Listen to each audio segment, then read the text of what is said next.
It is now 2 minutes after 8 right here on Morning Express on KTN News, and it's time for us to have another, discussion right here on air. He is not as among the most controversial men in town, but he labels himself as Mr. Integrity in the Nairobi City Gubernatorial contest. Miguna Miguna, a former advisor of the Prime Minister with a long law career in Canada, is competing against 5 other candidates, including incumbent Evan Skidero, who we had here yesterday, Nairobi Senator Mike Sonko, and former Gatanga Member of Parliament Peter Kenneth. Is he a favorite of them all? Well, he is in studio this morning, and by the end of the interview, we shall get some answers to these questions. Miguna Miguna, thank you for joining us this morning, and welcome.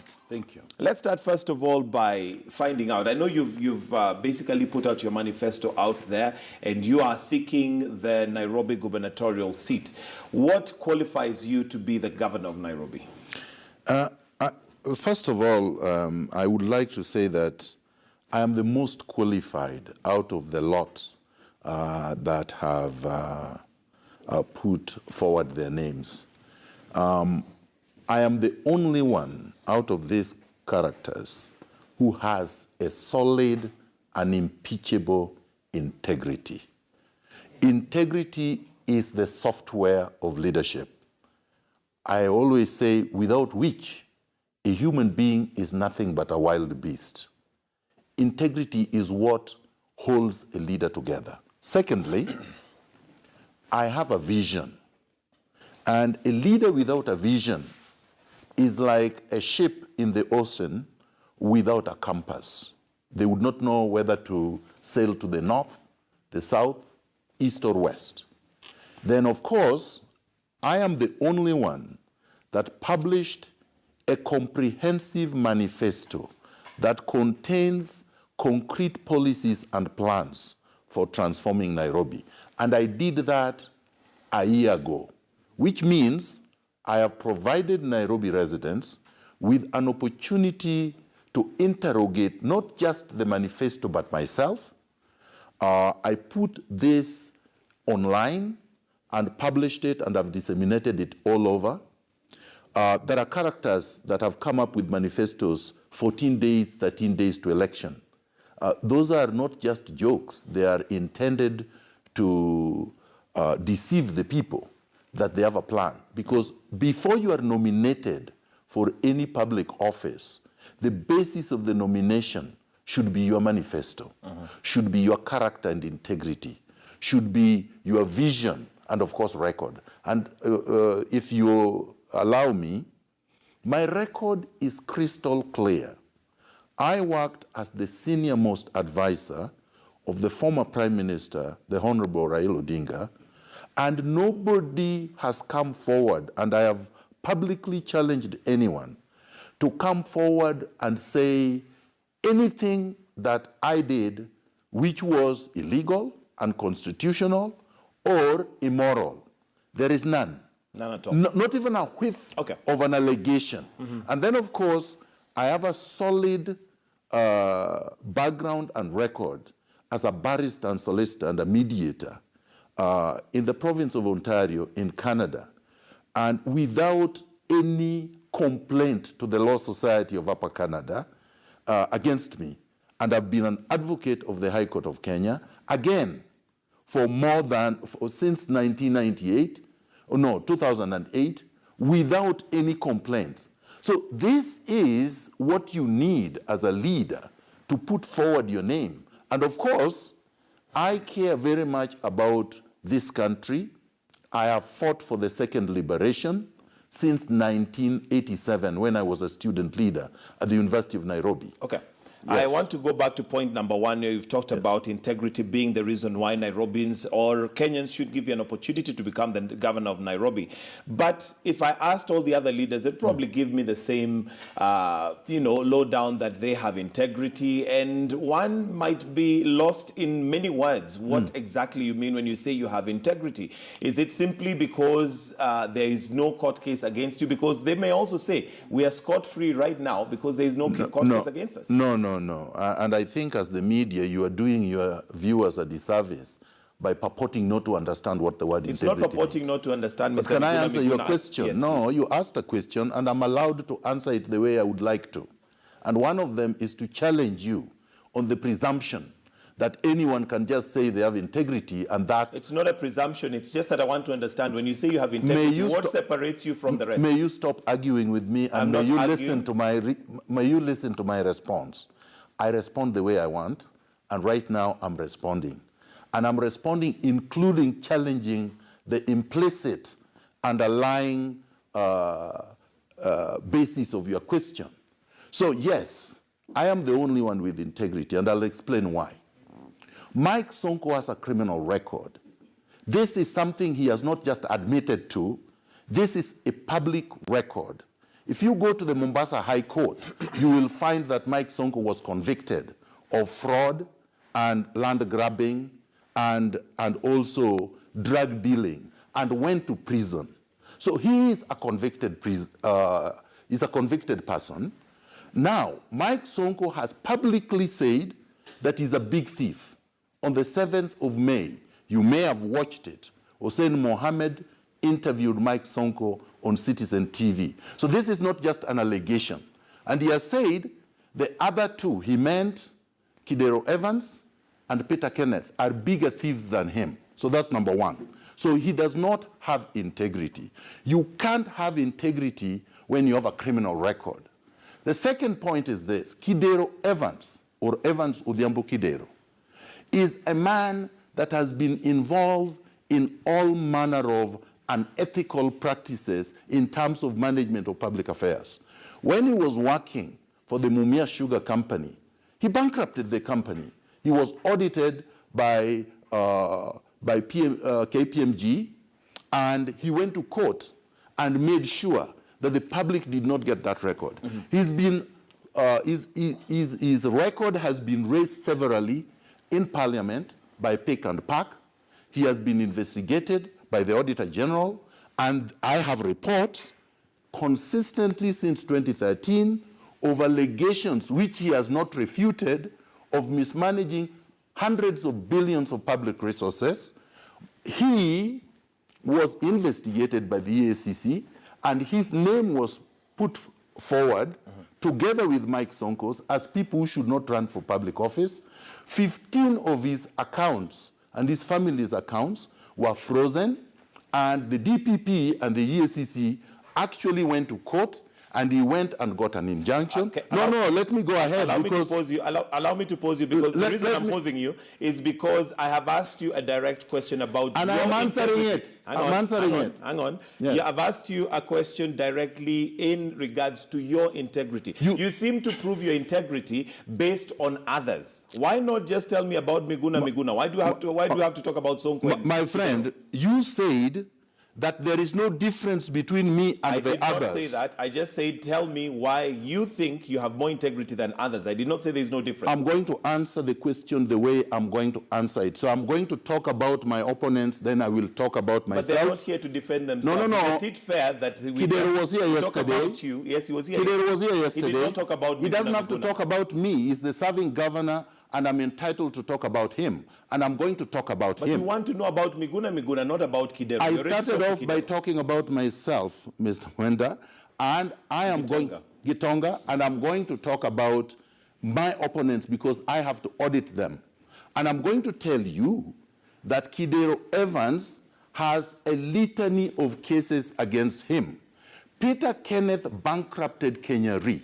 Now, having said that, they cannot talk about me in relation to integrity because they know I have integrity. If, say, for example, like in this case, nobody has come forward to challenge Miguna on his integrity, therefore it is presumed, because I can't talk about a negative. I have integrity. There has been no allegation of misappropriation of public funds, yet I've held public office. I've also been in private practice of law for 23 years. A lot of lawyers in Kenya misappropriate clients' funds. A lot of lawyers in Kenya have been disbarred or are facing investigations for mishandling clients' funds. None has happened in relation to Miguna. So you must judge somebody's record. When I say that have fought for the second liberation. It is public record that I was detained in 1987 November. I was released, having fought for multi-party democracy. I went into exile. I led the Committee of Democracy in Kenya, and one of the members was Willy Mutunga.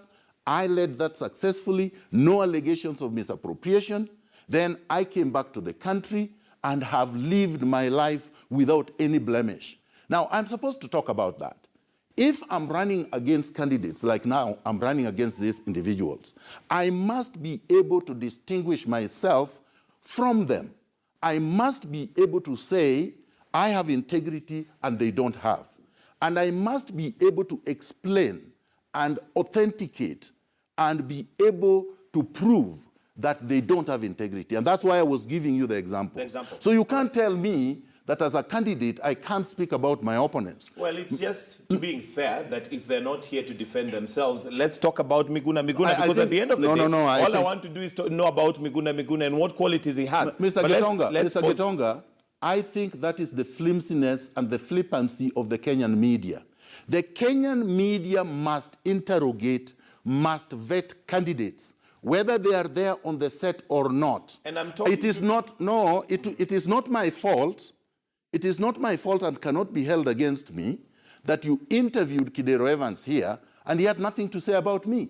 That, in fact, should count for something, that he has nothing to say about me, which means that I have integrity, like I have said, and he doesn't. But you see, at the end of the day, Miguna Miguna, Kenyans are watching, Nairobians are watching, and they want to know what is it that you have to bring on the table. But let's leave the integrity question. I answer the questions the way you posed them. You have answered that, and that's okay. What leadership qualities do you have, given that any platform that Miguna Miguna has come seems to be very abrasive, seems to be very combatant, seems to be one that is antagonistic? What leadership qualities do you bring on the table as governor of Nairobi? Because you must work with people. You see, Mr. Getonga, again, your question is problematic.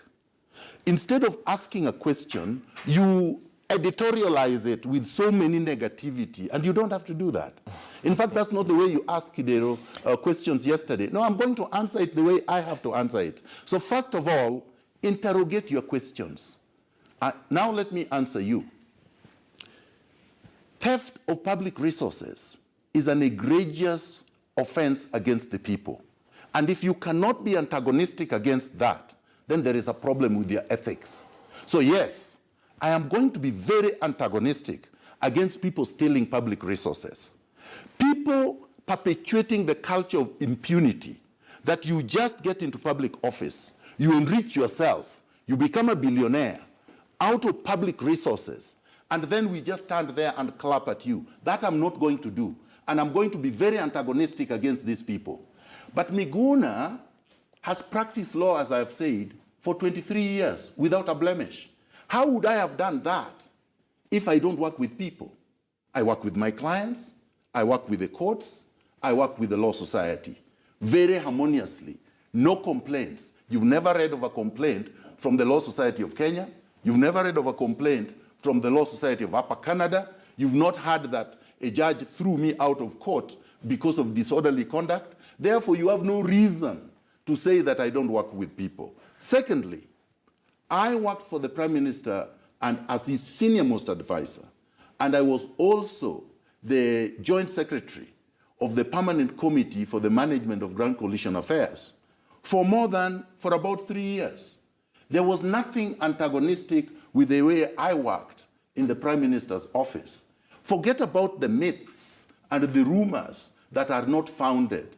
The fact is, I worked there successfully. I was reinstated after the suspension, which means that whatever allegations were flying were unfounded. So therefore, you have no reason to say that I do not work harmoniously with anyone. If you pose a question, the difference between me and the people you're used to, number one, they are mediocre and I am not. And I am proudly saying they are mediocre. Now, the second thing is that I am courageous and they are not. And then I have integrity and speak about it, and they don't have integrity and cannot speak about integrity. Now, that is the difference. If you consider that, if you consider standing up for the rights of Kenyans, If you consider challenging people perpetuating the culture of impunity as arrogant, so be it. Nobody said arrogant, but there you go. I'm saying you're implying it, and I'm saying I'm very proud to challenge people perpetuating the culture of impunity in Kenya. That's the right thing to do. Okay. Let's talk about your vision. You've mentioned 3 things why Nairobians should give you the opportunity to be governor of Nairobi. Number 1, you've said integrity. Number 2, vision. What's your vision for Nairobi? I've said more than that. I talked about my policies. I talked about my programs. So, but of course, you're reducing them to 2. But I'm trying to tell you, Miguna, the thing is, you 2. want to do your job and do mine as well, but can we stick to, I've asked about your vision. I'm answering your question, and the thing I don't do that probably others do is that the host does not dictate how I answer. You ask your question, but you must allow me the latitude to answer the way And I've asked you about your vision. Can you answer about the vision? The vision is a transformative Nairobi, a Nairobi that is going to be based on merit. You see, Kenya is not a merit-based society. Kenya, you find people, for example, and I'm going to give this example, it doesn't mean it is you. People would be sitting in your seat. They have not been hired, and they're not working on the basis of qualification. They're working on the basis of whom they know. I want to build a society that is purely based on merit. So whether you are a Kikuyu, whether you are a Luo, whether you are a Kamba, whether you are a lawyer, whatever, as long as you have the basic ingredients, the qualifications that are advertised, you are entitled to be given a fair opportunity to hold a job. That's number 1. Number 2, I am going to build a society in Nairobi that is going to be based on zero. It's not just zero tolerance to corruption, but complete elimination of corruption in the public sphere, meaning that there is nobody who is going to work at City Hall that is going to be corrupt, because I'll audit them and I'll make sure they are audited thoroughly, their assets that they have stolen are seized back and used for public, for services, delivery of services. I'm going to make sure that job creation is at the center, the engine of development and growth. Right now, the unemployment is too high. The youth are so unemployed that you can't even speak of unemployment. And all my opponents say is that these youth should go and wash cars, so they will build for them sheds for people to wash cars, or they are speaking of them as being boda riders. I want a society where the youth will feel part of Nairobi as much as you and me, so that if the youth work hard, they are entitled to have access to capital, they are entitled to have access to high-quality jobs, they will have access to good housing, and they can be like you and me. That is the society I want to create. I want to create an equal society, an equitable society. That is my vision. Yes. Okay.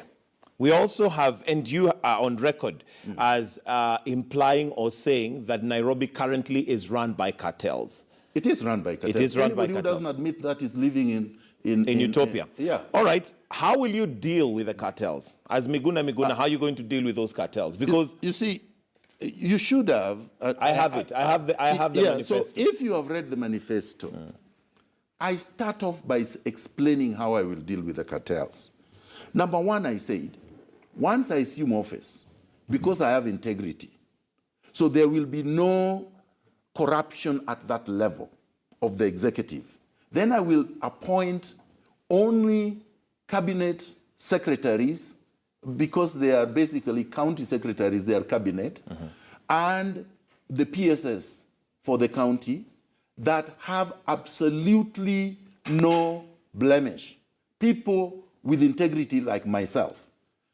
All the employees will be vetted and audited so that we are sure, forensic audit, so we are sure that these people have integrity. Then I will have a complete audit of all properties, all assets, all contracts, all tenders, to be able to ensure that there is absolutely nothing corrupt happening in my administration. This will be ongoing. Then I will have monthly public participation meetings, town hall meetings, with members of the public to be able to report publicly allegations of corruption, and action will be taken. I have said how the Kanjos will be retrained for those who qualify to be retrained. And for those who are contaminated beyond redemption, those will be either be fired or legal action will be taken against them. Once you have that, my friend, you have a complete restructuring and transformation of governance. That government will be clean. Okay. Yes. Now, corruption and cartels are things that this country has struggled with since independence. It's not something that's starting now. What is it that Miguna Miguna is going to do? I mean, every politician that comes up with a very clear plan. I will deal with them. I will make sure that this happens.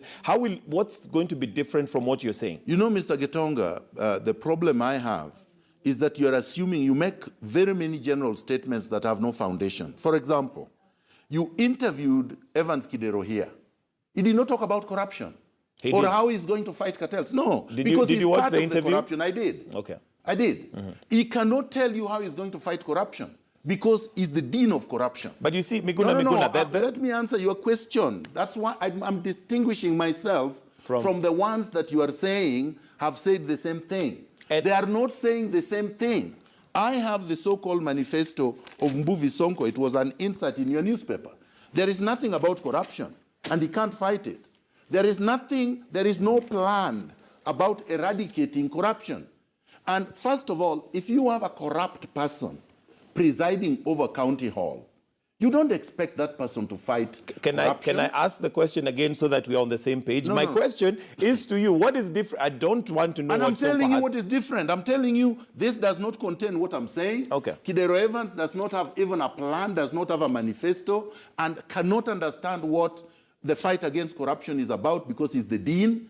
I'm telling you that the fact that you have had bad leaders, contaminated leaders, ethically contaminated leaders, corrupt leaders, looters and thieves of public resources for 55 years does not mean we are condemned to perpetual record of that. I'm saying I'm fresh, I'm different, I'm not corrupt, I have integrity. Why must I be grouped together with contaminated leaders? I'm saying I'm different. And I'm saying Nairobians have a right and need to know that I'm different. And by the way, they do know. And they are going to vote for somebody who is honest, who is not doing this as a way of going in to make billions so that I can become part of the cartels. I could have become part of the cartels when I was working at the office of the Prime Minister because there were cartels around there, and there are people who went and became officers in the former Prime Minister's office and became billionaires out of entrepreneuring. You know that in the current Jubilee government, for example, in the NYS scandal, there are hairdressers that became billionaires. So Miguna is not a fool. If I wanted to become a billionaire out of entrepreneuring or out of grabbing public land or out of any other corrupt deals, I could have. I made an ethical choice in my life not to do that. So for somebody to say, because all these people are corrupt, therefore Miguna, how can you say you are not corrupt? Yet my record is crystal clear. I have not asked and said that you are not corrupt. All I was asking is your distinct difference, because we're in a sea of politicians, and you and I know how politicians work. You and I know the history that we have, and that's why I've started from the time of independence. Corruption has been a problem. So I want to know Mr. that Getonga, that is a general statement. Tell me why. Can you allow me to finish? You want me to allow you to finish your question, but you don't want me to finish my question. Finish your question. Yes, and I have indicated that that's why I asked right from the time of independence, corruption has been a problem. We have had these promises before, and I want to know from Miguna what the difference is. Yes, you've mentioned that Sonko doesn't have a plan, or whoever else doesn't have a plan, but what is the plan for Miguna? No, that's all I want to know. I've told you the plan. If you have not had it, there is something wrong with you.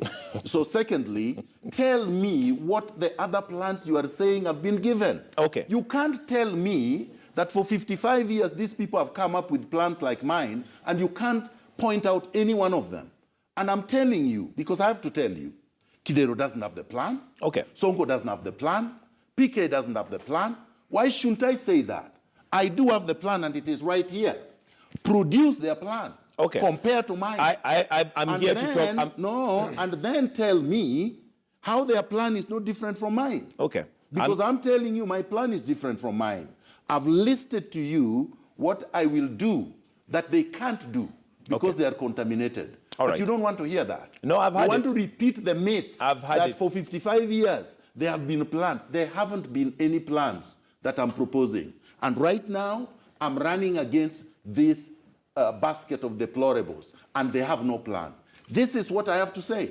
Okay. Yes. Let's go to the nitty-gritties. Yes. Nairobi has had a problem of water from time immemorial. It has not improved. How will you improve the water situation in Nairobi? That is actually false.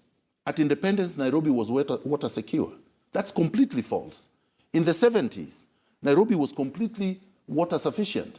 Even when I joined the University of Nairobi in 1986, Nairobi was completely water sufficient. So do we have a water problem right now? Right now, but not from time immemorial. You see, your question is grounded on a falsehood. All right, let me correct that. Miguna, you'll ask the question and answer the question. I guess No. You are used to mediocre leaders that you can bamboozle, and you can't do that. I think you're the one who's used to bamboozling and bulldozing, but it's okay. I'm answering your questions. I'm at your studio, and I'm not going to be shafted.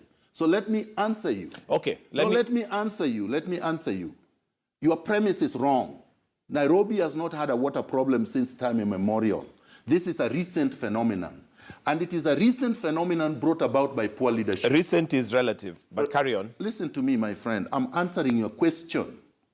It is a recent phenomenon brought by poor leadership. You don't want to admit that. Because Nairobi has enough rain, UNESCO has said, Kenya, Nairobi included, has enough rainfall that can provide sufficient supply of water for everything, including agriculture and irrigation, for 213 million people. So we are there is more than enough water. Secondly, they say there is a high water table in Nairobi, which means there is water underneath, which all you need to do is just dig enough boreholes and be able to treat this water and supply it to residents.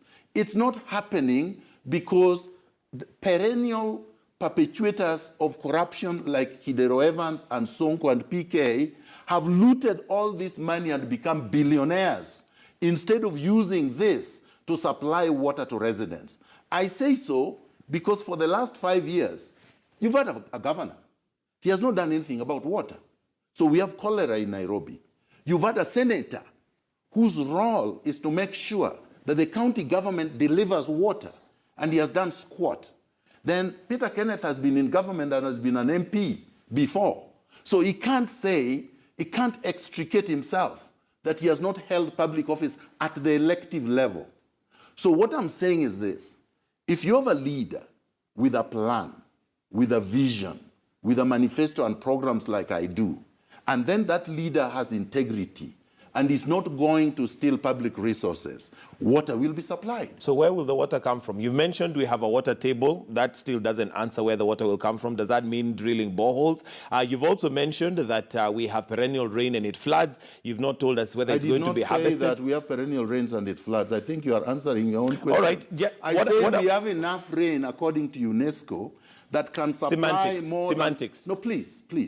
Allow me, extend me courtesy. Can you also extend the same courtesy? No. I'm answering your question. True, but can you also extend the same courtesy? Mr. Getonga, I'm going to answer your question. I'm also asking, can you extend the same courtesy? You can argue all you want. There is enough rainfall that can supply 213 million residents. It's not happening right now because of corruption. In Gaborone, the capital city of Botswana, water that supplies Gaborone residents come from somewhere called Friend City, which is 400 kilometers away from Gaborone. All right? So you don't even have to need water within the vicinity, the geographic boundaries of the city. In Tel Aviv, there is no water like here. It is a desert, but it supplies all its residents with enough water. Water is not a question of rain. It's not a question of water table. It's a question of a visionary leadership that is going to use public resources to supply its citizens with what they need. So even if we have to get water from Lake Victoria up to here, we can, because we have enough resources. But I'm telling you that we are lucky that we have enough rainfall and we have a high water table. And that can be done, and it will be done under a Miguna governorship.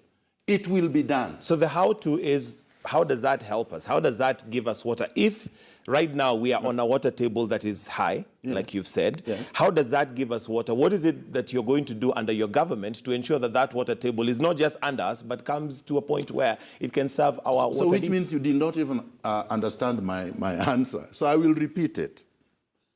I said that you can bore holes and extract the water, clean it, and supply it to the people. Treat it and supply it to the people. That's number one. You can do that. You hadn't said that, but carry on. No, I did. I did. You go and watch the clip. You will find that answer. Carry on, carry on. By the way, my memory is crystal clear. I remember exactly what I have said. Carry on. So don't try to bring in mischief. Number two, I will harvest the rainwater. We have more than enough for 213 million people.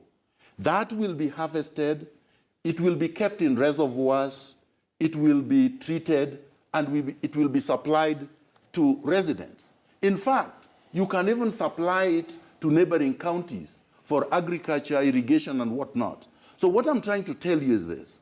What we lack are leaders of integrity that can do this, because they are using all the money, public money, that should be used for doing this. They're stealing it. And I'm saying I will not steal it. But you're arguing instead of listening to my answers. Okay. Let's talk about traffic. Another problem we have in Nairobi. What's your solution to traffic in Nairobi? I have the most excellent solution. And I have specified it and articulated it in my manifesto. There are 5 solutions to traffic all over the world. It's not just here. And I will tell you what I have for here. Okay. Number 1, our roads need to be broader, straighter, controlled by lights. That will make the flow of traffic much, much more efficient. So that's number 1. And you can do that with the budget we have. Number 2, there is no city of the size of Nairobi, more than 4 million residents, that does not have a light rail. Dar es Salaam just had one. Addis Ababa just had one. South Africa has more. And we must do it for Nairobi. So I will build a light rail. That will be on dedicated electric grids. And that does not have traffic lights or whatever. That will move traffic all over the city. Number 4, I will build a subway system. In Madrid, the latest subway system that was built, it cost 235 million US dollars. That's much less than the 100 billion that was just looted from our coffers in the last 1 year, according to the Auditor General's reports. So that was done in Madrid. It will be done here. So a subway system will be done here. When you have that, you solve the problems. Okay. And how would you intend to fund this? That's what I said. I said the money that was stolen is more than enough to do that, to start with. Then number 2, there is no country in the world that funds anything other than through taxes. Our tax rates are 30%, which is similar to Canada, similar to Sweden, similar to Norway, similar to many countries.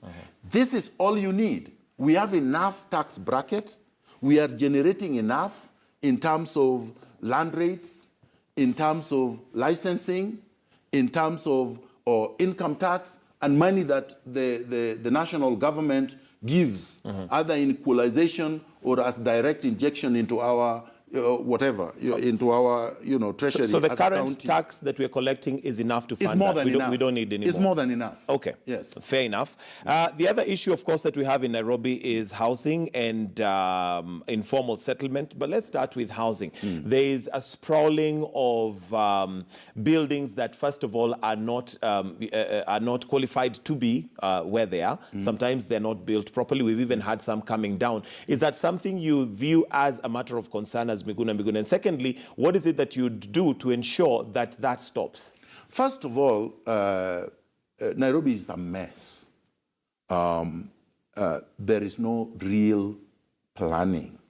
So we must start at the planning stage. You realize that Nairobi, other than a few exclusive estates, do not even have numbering for buildings, even within the CBD. And so we start with planning. There is already, it was given as a gift. JICA, the Japanese International Development Corporation, already gave Nairobi as a gift in 2013 a master plan, a proper master plan that you can implement, that I will implement, because Kidera sat on it for the last 5 years and he has not done anything. So, and it was given for free. They did this without any involvement by the county government. Number two, I intend to replace the slums with humane, affordable, modern housing for everyone who is poor or of modest means. And this Ethiopia is doing right now. You need medium to high density apartment blocks or condominiums that you construct all over the city with piped water, with sanitation, with enough green spaces for children to play and for the environment to be, and then you clean up the environment.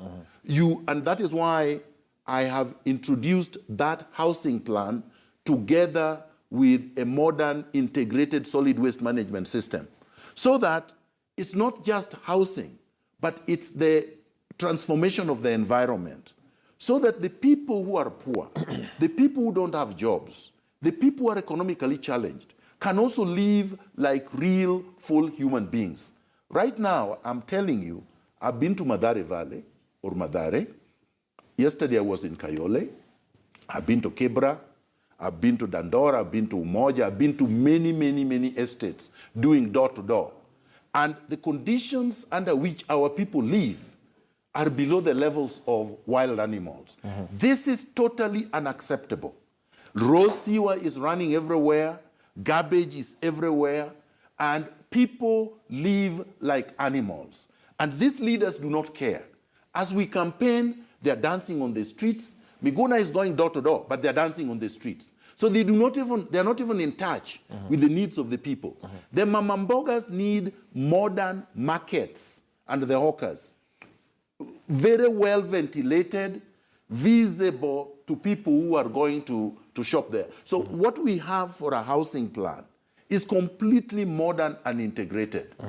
And this is what Nairobi needs. Okay, what do you think has been the reason why we still have slums? Because for you to transform it, there has to be a history where we are coming from and the reason why they have been there for so long. I'm sure nobody would want to live in an indecent manner. What is it that has caused Nairobi to even be the home to the biggest slum in Africa for a long time? I've told you, poor leadership. Poor leadership that does not care about the people. They don't. Kenyans have died. Just last week, we buried the total man, Mr. Nicholas Bewot. Nobody knows even how much he's worth. Some people say he's worth more than 100 billion. You know, you cannot spend 100 billion. Even your children cannot spend 100 billion. These people do not know why they were stealing. You steal so much that it is obscene. The same thing Kidero is doing. The same thing Buvi is doing. The same thing all these cartels are doing. And what I'm saying is this. We must reorient our politics to a politics based on vision, based on integrity, based on leaders that care about their people. If you go to Botswana, you will not find the kind of slums we have. If you go to any other country where leaders care about their people, you will not see the kind of slums we have. So that is the problem. The solution is in the quality of leaders you have. I have said integrity is the software of leadership. That's where it starts. So in this case, Miguna is the single bullet, silver bullet that we need to sort out Nairobi. I did not because say. Well, if it starts and stops with leadership, you being the CEO, as it were, of Nairobi, then would mean... But you have a team, and I have a team. I have a team of young people, youth, who have never grabbed anything. In fact, I go to my meetings and I ask them, can you raise your hands, anybody who has grabbed the land? They don't know how do you do that. They don't even know how to grab a land, a piece of land. They don't know how to steal. So what I'm saying is that if you have these young people well educated, by the way. Almost all of them university educated, but they're unemployed. And when you meet them, you would not know that they went to school. But poverty is not stupidity.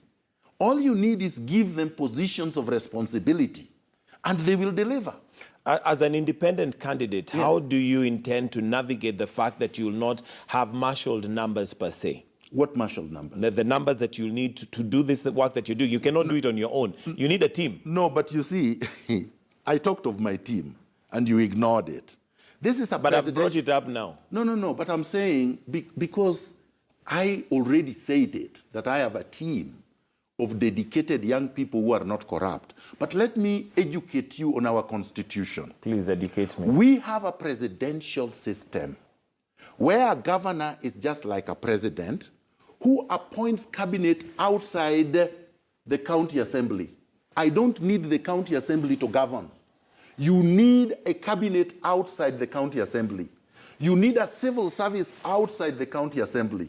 The county assembly is just a check on the executive. It does not help the executive govern. President Uhuru Kenyatta can govern this country without necessarily parliament, because parliament is not helping him govern. Parliament passes laws, but he governs with his cabinet, he governs with his civil service. That's how you govern. That's how I'm going to govern. Number two, you don't need majority MCAs to govern. You don't. Kivutha Kibwana did not have it, and there are so many other governors all over the country that did not have them. The MCAs cannot undermine me. I'll tell you two reasons why. Number one, if the people, and the people will popularly elect me, and I do the business of the people, I create jobs for youth, I bring the infrastructure I've promised, and I bring in a government of integrity. If you oppose that even as an MCA, the people will deal with you. That's number one. The people will love what I'm doing, and they will deal with whoever wants to distract from what I'm doing. Number two, the MCAs will be so eager to have my budget passed because they also want money for their wards. They want money for their wards, they want money for their benchmarking trips, which I will not encourage, but I'm saying they will be very eager to pass the budget, because if they don't, where will they get their salaries from? Okay, you make it sound very easy. Let's hope that it works out that because easily. Because I have it intact right here. Yes, and you'll need to articulate that to the people so that it's that easy. So. And let's talk about garbage, because that's another huge issue that we have in this city. How would you deal with garbage? By the way, I've already addressed it, but I'll address it again. No, you just mentioned waste disposal management, which is a big term. Yeah, I did not say that. Oh. I said a modern integrated solid waste management system. Explain to me what that is. No, but I'm going to. Just relax. I'm very relaxed. It is a modern integrated solid waste management system. It's not garbage. It's integrated. So which means you reduce, you reuse, you recycle. Okay? And we will have plans that will be recycling the garbage and transforming it into energy and other things. Before I came, I saw on your program a very innovative thing in Cameroon that the former footballer, world-class footballer Roger Miller is doing in Cameroon. I watched it before I came here. Roger Miller is collecting plastic material, bottles and whatnot in Yaoundé and other cities. And he has built an industry of transforming this into building material. That's a very innovative thing. So you do that. I also, because you know me, I do my research, I do my research. Evidently. Yes, Evidently. I do my research. So I'll give you a few other examples of what even Kenyans are doing, but because we have leaders with no integrity, they can't tap into this. So I'll give you another example of what a Kenyan is doing. There is you could just explain it. I'm going to explain it. There is a newspaper article on Sunday, July 23rd, of how someone called Dixon Ochieng is doing something called sanivation. It's a project in Naivasha where he's turning garbage into manure and other things and into energy. Recycling. That is already happening. It's more than recycling. So that's happening already in Naivasha. You can unveil that in Nairobi and make it bigger. Then there is another project that other innovative Kenyans have come up with. This is important. It's called Nairobi Rivers Regeneration Greening the City. This is being done by a group called the Planning House. It's an architectural group, but they do more than that. They just submitted this to me last week, and they have plans of transforming the Nairobi rivers, not just the Nairobi River, into a very clean river that will provide water for drinking, but beside the river will be developments, recreational facilities, outdoor events, and things like that. They have it from here to the Indian Ocean. Okay. So what I'm saying is this, that what I have is an integrated solid waste management system where you will not see solid waste. Plastic will be banned. It's already banned nationally. We need to ban it within Nairobi. Then this, when we don't have plastic, the ones we have, we will turn, like Mila is doing, into building materials because it's already being done. So it's not a science that I'm recreating. And then we will do what Sweden and Norway is doing, turning this garbage into electricity so that people will have power. Okay. Now so I have a complete integrated solid waste management system. All right. You have many good ideas and they're brilliant, I must say. Now, in the event that you did not become governor, would you be willing to work with whoever would be governor to implement some of these things? Because you seem to have the know-how and everything in place. The first thing they teach you in first-year law school, if you are a good student, is never to answer an hypothetical question. And because I'm a very good student, you will not answer.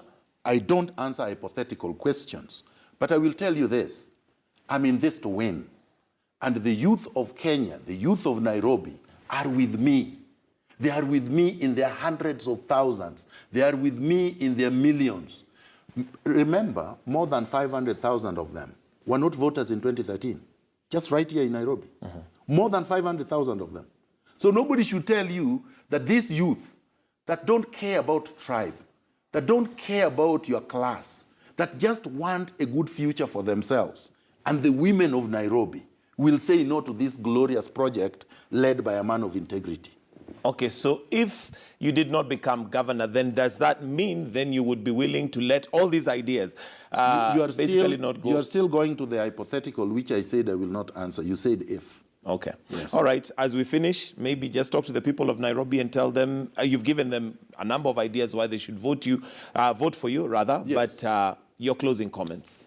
Patriots, comrades, the majestic people of Nairobi, I appeal to you to make this gigantic decision, a decision that will transform your life, a decision that will ensure that instead of the 55 years of grand larceny, grand corruption, and looting, you will have a man of integrity with a team of dedicated young Kenyans ready to transform your lives, so that instead of dependency, instead of handouts, you have a leader who will create real jobs for the youth, a leader who will make Nairobi a prosperous, world-class city, not a city of garbage, not a city, not the headquarters of hawkers or matatus or the unemployed.